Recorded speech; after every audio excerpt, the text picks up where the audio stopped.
ሰላም ሰላም የኔ ውዶች እንዴት ቆያችሁ? ደህና ናችሁ? እግዚአብሔር የተመሰገነ ይሁን ደህና ነኝ። እናንተ ሰዎች እንዴት ናችሁ? የሩታ ንግግር ደስ ያላችሁ ምንድን ነበረ?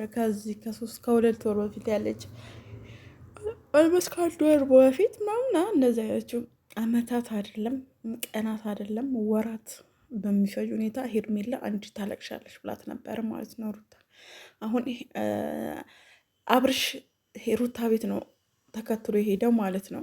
ያው እንግዲህ ይቅርታ ተብሏል። በቃ ልጁን ይዞ ምናምን አብረው ነው የሄዱት አይደለ? እንዳሳዩን እንደዛ ነው የሄዱት።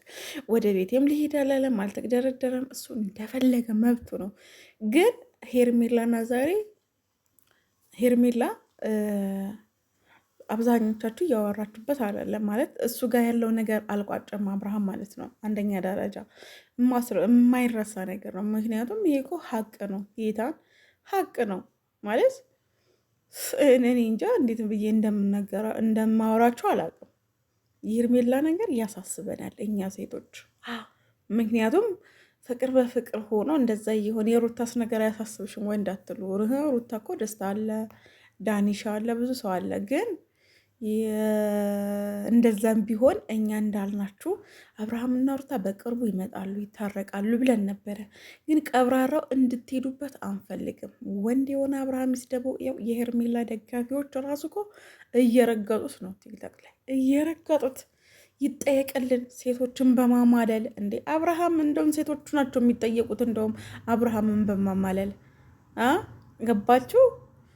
ይሄ እንትን እንድታቁልም ብዬ ነው። ሌላው ደግሞ ያው ይመጣሉ ደግሞ ሄርሜላና አብርሃም ይመጣሉ። አትሸወዱ፣ አትሸወዱ። አብርሃምና ሄርሜላ ይመጣሉ። ምክንያቱም እስካልቋጨ ድረስ ገና በአዲስ ነገር ነው የሚመጡላችሁ። ገባችሁ? በአዲስ ነገር እናንተ ባልጠበቃችሁት መንገድ እነሱ ይመጣሉ። ምንም አይመጣም። በቃ ግን ማለት ነው አብርሽ ቀብራራውን እንድትሄዱበት አንፈልግም። ወይኔ ግዴ! ብቻ እንደዚህ ነው እንዲህ የምትወጂው ቀብራራ ቀብራራ የምትዩ ያንቺ ወንድ ምናምን የምትሉ ልጆች አላችሁ። እና ስነ ስርዓት ወንድ እስኪ ጫፉ ድረሱ።